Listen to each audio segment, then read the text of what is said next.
Okay, Bill, beautiful day. This is the kind of days we can get ahead of schedule, right? Yeah, today's great. Yep. Got nice weather, long hours. Operations like this slurry wall are so messy anyway, a little extra water doesn't hurt. They work through most of the rain. Is that right? It doesn't slow them down, yeah. Every project is always exciting, but this is a big one. We all excited about this hotel, and it's going to be pretty interesting the way it's going to look like. How many men you think we have working inside today? 15 to 20 working on things inside the building. There's around 150 on site.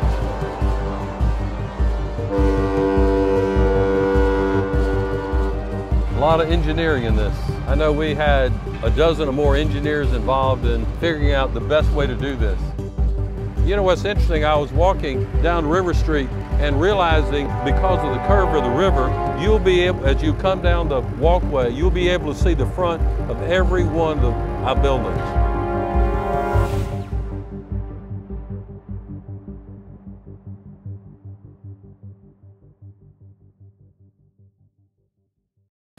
Yeah, so the smokestack, it's staying. Our new steel will go around it. So when you're walking out of your guest corridor, you see the smokestack. When you get to it, the hallway splits, goes around it, and rejoins on the other side. So some history on this smokestack. It was a lot taller originally, and when Georgia Power changed their operations here, they cut off the top of that smokestack and basically imploded the top concrete section of that down within itself. That was fine maybe when it was a power plant. It's probably not a good idea to leave that heavy rubble inside that stack, inside an operating hotel. So one of our upcoming activities is get inside this smokestack, haul out all the old rubble, and then stabilize it, repair some joints and cracks. My name is Arturo Suarez, work for Pece Environmental. I'm in charge of the demo crew. We're doing all kinds of demo, floors, removing columns, concrete, working on the roof, and all the cleaning basically.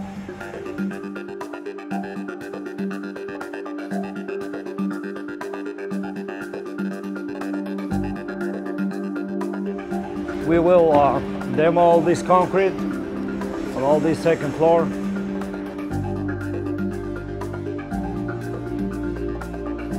We're starting working on this mezzanine, cutting stairs, handrails, whatever we can do, and not compromise the structure of the building.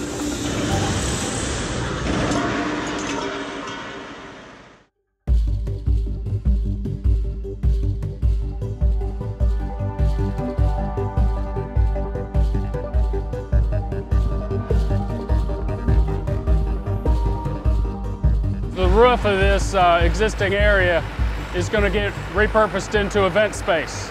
Right behind me, all this white steel, that's going to get completely torn down on this corner of the building.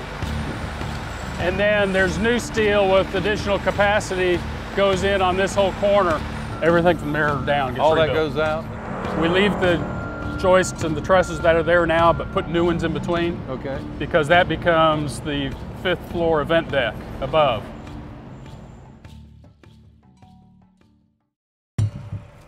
Okay, so here we have the beginning of the slurry wall operation. And what we have in the ditch here behind us is the construction of the guide walls, which are the 4 feet tall concrete walls that the clamshell excavator slides between. So this project has 2 different kinds of slurry walls. What we saw going around the power plant was a non-structural slurry wall, which only purpose is to cut off the flow of groundwater. So it really didn't need the guide walls and didn't need such critical alignment as this wall does, because this wall is also going to form the building perimeter exterior wall. So not only is this a cutoff wall, it is also the structural support wall for the building. So its alignment has to be very precise. Here we have the remaining slurry wall panel cages tied up and ready to drop into the slurry wall excavation as part of those operations.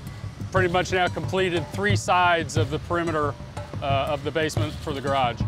These cages basically, they are set to accommodate a 36-inch thick concrete wall.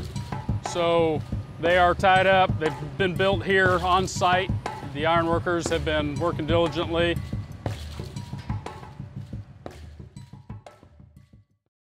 You know, I was looking yesterday, it's really strange when you see these two tall smokestacks sticking up so high in a skeleton building and nothing below holding it.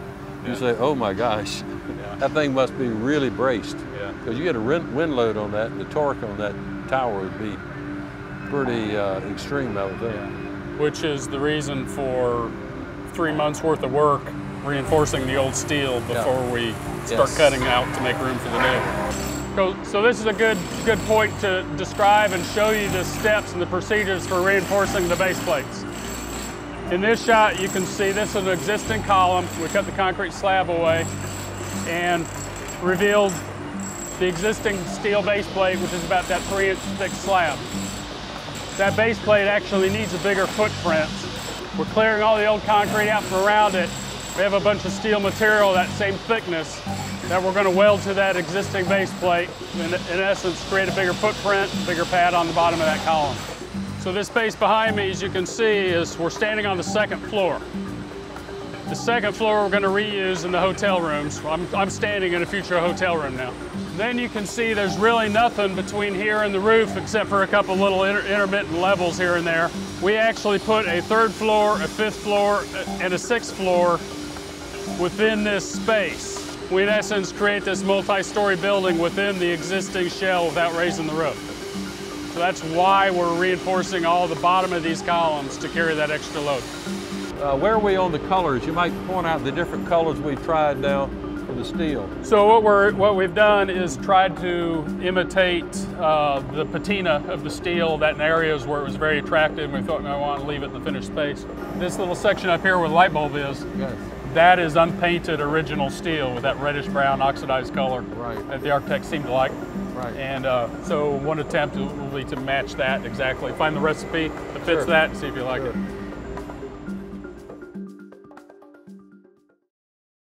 Yeah, my name's Alex Skellon. I own Scottish Stonecraft, which is based here in Savannah for the last 20 years.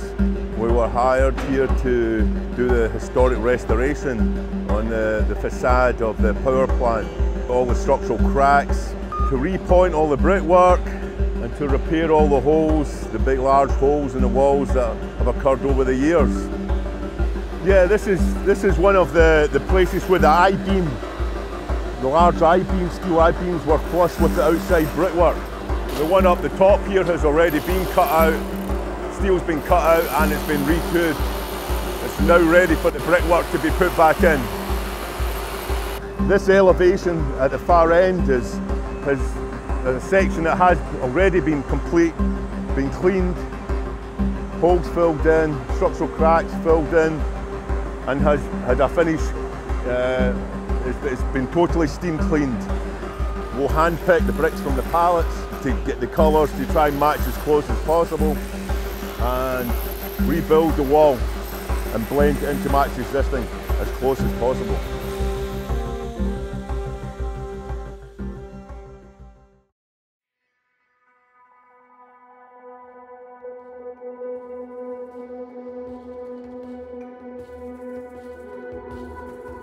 Plant Riverside will be an inspiring place. Even though the site looks like a typical construction mess right now, all the efforts we have put into the architecture and design are soon to become evident.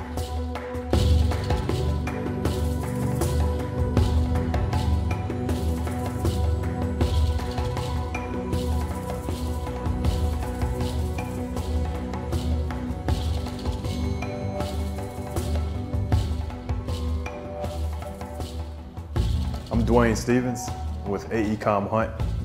I'm a project engineer, and we are at Woodville Tompkins High School, where we're building the Plant Riverside District model rooms. Model rooms are built off-site prior to building in the actual field. The model rooms give the owners the opportunity to walk through a constructed space so that the designer and the owner can come through, look at items that they may or may not like, make the necessary changes prior to going into the mass construction, because the last thing you want to do is go into a 419 room with errors, and then you have to fix that many. One error is a lot easier to fix than 419.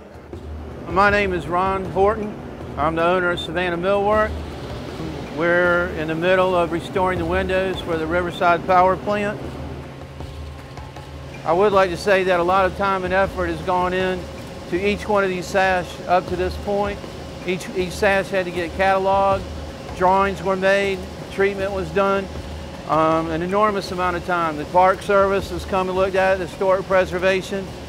There's some remnants of the old hardware on the job where an operator would move a handle and all the windows would pivot out for ventilation. So each one of these sash with the crank was able to be opened up at one time. Behind here we have the power plant's doors. You can see the enormity of them, but we'll have to re-glue them. New hinges will be applied, ball bearing hinges, plug the holes where the old hardware was, and get these doors ready to be reinstalled. So our expertise is actually historic preservation, and we're glad to do this job.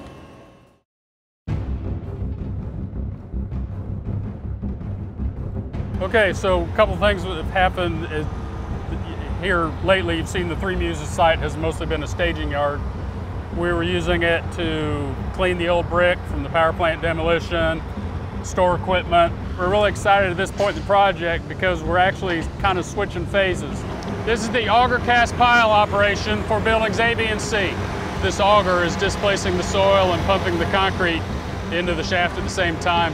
Each building column has a cluster of these drilled shafts under it. 2, 3, or 4, depending on where you are, in some cases much larger. We'll form a box around these, fill it with reinforcing and concrete. This will be the pile cap, and then immediately on top of the pile cap is a solid mat foundation that covers the entire footprint of the building. And we've positioned a tower crane, which is a Manitowoc 418, right in about the 50-yard line of the campus. All right, so behind me, here's a close-up of the cab that Tim McDaniel, our crane operator, will live for the next 10 months. I love operating machinery. I enjoy being high in the sky. You see everything, it's the best view. If you have a rough day, just look out the window and enjoy the scenery. You get to work with a lot of people and you see a piece of property turn into something amazing. So here in Building A, east side of the site, Three Muses in general, we're at an exciting point in time because we've now completed all the deep foundation work, all the rough infrastructure, below grade work is done.